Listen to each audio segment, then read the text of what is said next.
Salam Indonesia, Anda menyaksikan berita terkini bersama saya Pradana Adiputra. Departemen Luar Negeri Amerika Serikat baru-baru ini meliris laporan HAM. Laporan tersebut menyebutkan jika pelanggaran hak asasi manusia terus meluas selama tahun 2020 di seluruh dunia. Hak asasi manusia terus meluas selama 2020, menurut laporan tahunan hak asasi manusia oleh Departemen Luar Negeri AS. The report we're releasing today shows that the trend lines on human rights continue to move in the wrong direction.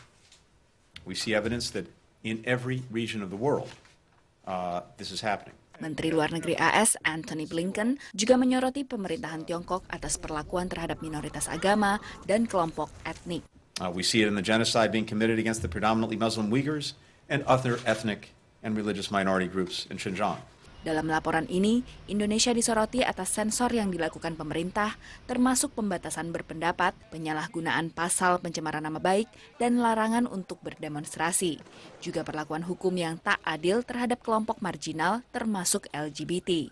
Laporan ini juga menyoroti kekerasan terhadap wartawan di Rusia dan Belarusia, juga kekerasan oleh militer terhadap warga Myanmar pasca penangkapan Aung San Suu Kyi.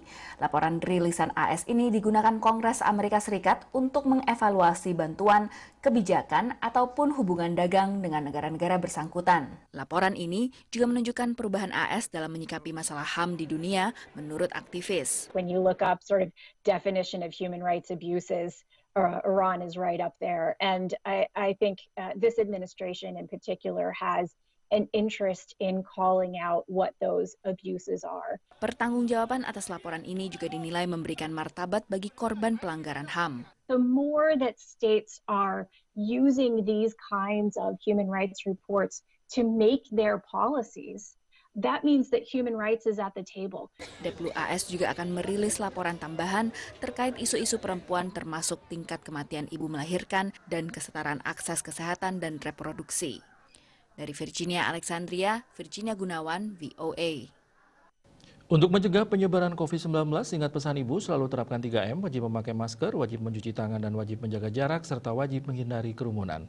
Dengan penerapan perilaku 3M, Indonesia segera terbebas virus corona menuju Indonesia maju. Tetaplah bersama Bali TV. Salam Indonesia.